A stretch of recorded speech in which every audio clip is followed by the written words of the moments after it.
Happy holidays, everybody. Welcome to Talk Wrestling here on NoDQ.com and, of course, all of our various internet affiliates. I'm wearing the Santa hat today. I won't be wearing that next week. I'm wearing something different next week just because it's colder today than it will be next week from what I'm hearing in the weather report. So, anyway, I feel like wearing it over my ears because it's chilly. A little bit of different format today. We're going to save the questions for next week and the week after. By the way, in 2 weeks, a special guest host will be on Talk Wrestling. I will not be here. I've got other things going on in a couple weeks, so we'll have a very special guest host that week. But for now, instead of doing your questions this week, we're going to do a little bit of a news day, I guess. We're going to talk about WWE TLC, the TLC pay-per-view. We're going to talk, of course, about the unfortunate passing of Umaga. That's going to be our top thing. And we're also going to talk about the big news out of TNA. The fact that WWE and TNA are going to go head-to-head on Monday, January 4th, the first Monday of the new year. It's going to be Impact Special versus Raw for the first time ever, with Hulk Hogan and Sting leading the way, apparently. Anyway, enough of that. Let's talk about the sad news. Umaga, unfortunately, had a car drive by him, and it just shocked him so bad that it gave him a heart attack. No, I'm kidding. Sorry, I'm making light because the car's driving. Of course, I'm trying to, people, when it's cold outside, stay home and bundle up. Don't be driving. God, people are dumb. Anyway, Umaga, unfortunately, back on Friday the 4th, passed away. Apparently, it was a heart attack. I don't know if the autopsy results have come in or not. I haven't really kept up on that, unfortunately, but from what I understand, it was, in fact, a heart attack. His wife found him unconscious and on their couch, I guess, in their living room in Texas, and they rushed him to the hospital where he was in critical condition for quite some time, and then they took him off life support, and that was unfortunately it. A lot of strong reaction out of the wrestling world. I literally, I hate to admit this now, I posted on my MySpace, Facebook, and Twitter that I had come back from being out for a while and found out that Umaga had died, because when I left the computer, it was very serious condition, but they weren't sure how serious. And I went and took a nap. I did. I was so tired. My son had been up all night the night before, and we were just exhausted. And when I woke up, I see all these Twitter. I had like 65 new tweets on my Twitter, and it was all about Umaga. Everybody was talking about Umaga, and I went to NoDQ.com, and it was in fact confirmed. And WWE confirmed it, that he had passed away. It was very sad. Another young wrestler, 36 years old, passes away at a young age. It's awful that, I mean, we've lost a lot of names this year. Test is at the top of my memory. Umaga now. Captain Albano was older, but he still got very sick. It wasn't just natural causes. He got sick and died. It was sad. So more deaths. The business is a tragic business. I mean, we all, the first time you guys ever saw me on the show, we were talking about Chris Benoit and how tragic that was, and how 3 people lost their lives as a result of that. And I've talked about Eddie Guerrero in the past, and poor Mr. Kennedy, Ken Anderson, has the unfortunate honor, if you want to call it that, of being Umaga's last match as well as Eddie Guerrero's last match. I guess if you're an Eddie, don't go near Mr. Kennedy. God, it's he's got to have a lot of weight on his shoulders as a result of that. That's awful. For me,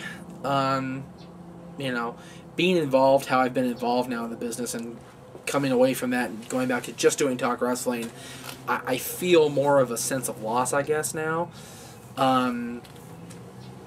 It's just very sad. It's very sad that, all these wrestlers are passing away so young. I'm sure Nancy Grace, my good buddy on CNN, will talk about another wrestler dying before 40. But, from what I've understood, and I could be wrong, and if I am wrong, correct me on this, let me know. Don't YouTube comment me, because you guys on YouTube are crazy. Email me and let me know if I'm wrong. This was not a result of a wrestling death. This wasn't prescription pills or anything. It was just his weight, and it was just the fact that he was carrying so much weight and his heart just gave out.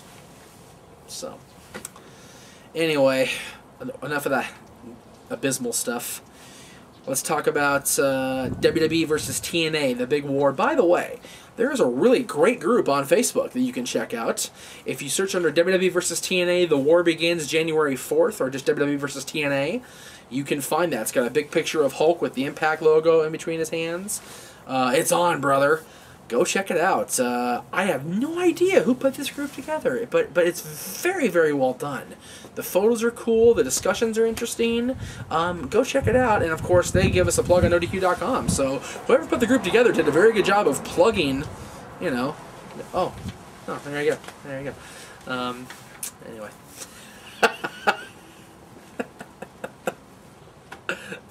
That was subtle, dude. That was subtle. Anyway, go check out the group. Let's talk about this. Let's talk about the fact that, you know, TNA went on The Ultimate Fighter, God bless them, and announced this. Dixie and Hulk announced this, and was it just me, or did they give WWE free publicity? Hogan mentioned Vince's company by name, you know, and said we're going head-to-head against WWE. It's like, why mention the competition? Why even bother going there? During the whole press conference, if I recall correctly, with Hogan joining TNA, they didn't mention them by name one time. They mentioned the competition. They mentioned that there was a competitor that had been in Madison Square Garden, that had run there for years and whatever, but they never once said the letters WWE. Hogan went out and purposely said WWE. And WWE's like, yeah, cool, whatever, we'll take it. Pre-publicity. And they're so not worried about it. They're not even concerned about the fact that they're doing this. They're probably going to keep Raw 2 hours that night. They're not looking for a special guest host. They're just looking for a general guest host. The Rock is pretty much not a lock for that now. The Rock, they've given up on The Rock being on in January. He's probably going to go for March for him. You know, it's just so funny. And you know, oh, Sting's making his comeback. Ooh, Sting. Oh boy, oh boy. Dude, Sting is old news. I'm sorry. AJ beat him. Sting passed the torch to AJ. Sting is old news. That's the end of a Sting. I like Sting. I've always liked Sting. But I could care less about Sting's big comeback. You know what I want to see come back is the Yippee Dogs. That's what I want to see is the Yippee Dogs come back. Where are they? Oh, there they are. There they are. I'm in my yard. Shut up. I want to see Jeff Jarrett, and they're talking about Jeff Jarrett's coming back before January 4th, so it'll be cool to see Jeff Jarrett come back, if he does indeed come back. But I think it should be guys like Jarrett, AJ, Daniels, Joe leading the charge. Yes, Hogan is the big name now in TNA. Hogan is the marquee talent now in TNA. There's no going around that. But, you know, in all honesty, let these guys that have been in TNA for 8 years or whatever it's been, 7 years, lead the charge. AJ, Daniels, Joe, etc. Let those guys lead that charge on January 4th, and let's see if we can get the ratings from a 1.0 to a, you know, a 2.0. They're not going to jump 2 ratings points. You know, the article on WWE.com, NoDQ.com talks about TNA being very naive, Dixie being very naive. I'm not sure if she's naive necessarily, but I do think that they're expecting a lot out of this, and they're not going to get what they're expecting. They are going to get a ratings boost, no doubt about that. But I think the WWE is still going to slaughter them because WWE is still the marquee name. Anyway, we'll see what happens come January 4th. We'll talk about that after January 4th. We'll talk about that and see exactly what went down on Monday night, January 4th, when the Impact special goes up against Monday Night Raw. This Sunday is TLC live on pay-per-view. Let's talk a little bit about that. As of this taping, which is, you know, this week, 6 matches only announced for the pay-per-view, and honestly, for once, all of them are pretty much main event type matches. You know, you've got the Intercontinental Champion John Morrison versus Drew McIntyre. Is it McIntyre? Mick? Okay. It says Mick, but I don't know if they say the A or not. I don't know. Anyway, long overdue title shot, in my opinion. Drew McIntyre's been consistent for weeks and weeks and weeks. And he's, you know, Vince McMahon's hand-picked guy. You know, he's the new guy. You know, so let him have a shot. But if they really want to build Morrison more, he's already had him beat Ziggler, another guy that's been pushed. You know, Drew McIntyre's the next guy, but let him work for it. Let him have the shot and lose, and then have him rematch at the Rumble or something. Let's see what happens there. Kofi Kingston and Randy Orton, the rubber match. Of course, both previous matches have been kind of a joke. We saw what happened last week with with Legacy attacking Kofi, and then this week with Mark Cuban fast counting Randy to get his revenge from 6 years ago. Who cares about Mark Cuban? Seriously. Revenge, who cares? Sheamus whooped your ass, didn't he? Although, Mark Cuban pushed Sheamus off his feet and onto his ass. If anything's going to kill your main event guy for a pay-per-view, that's doing it right there. Letting a basketball owner / TV mogul push you on your rear end. That's bad. If Cena loses the title to this guy, should we just call Mark Cuban the uncrowned champion? Seriously, because that's bad. That was awful. I couldn't believe they did that. That was really sad. Anyway, I never really did make a pick. Morrison I'm picking for the Intercontinental match. I'm picking Randy Orton to go over against Kofi. Kofi's been given a great main event push, but I think they're going to finally say, okay, you know, glass ceiling. And they're going to let Orton win. ECW champion Christian against Shelton Benjamin. This match should and hopefully will steal the show. Christian has been ECW champion, I believe, since July. I keep my records on the Talk Wrestling MySpace, but I don't have it in front of me. I think it's long overdue for a title change, and I think Shelton is the guy to do it. It's going to be a battle of baby faces, and it's going to be awesome. And they're just going to tear the house down. So go Shelton.